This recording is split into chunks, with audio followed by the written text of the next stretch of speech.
Hey guys, this is an unboxing video for the xtool accessory box, and this is specifically for the xtool S1.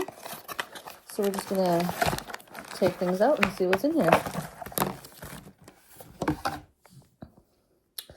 Not sure what this is. This is obviously a Chinese company, so we'll have to maybe that's some sort of lube or something for the motors, I'm assuming. We've got some of these. Again, I'm not quite sure what this is for.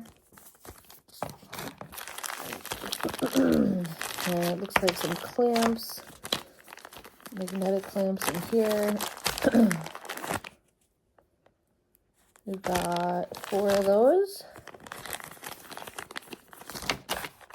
And this little kit, fixing the laser module kit, as well as a specialized screwdriver, or I guess it's not really a screwdriver, some type of tool, like a hexagon shape for the xtool, as well as some of these. I'm assuming these are for the lenses. So that is what is in that box.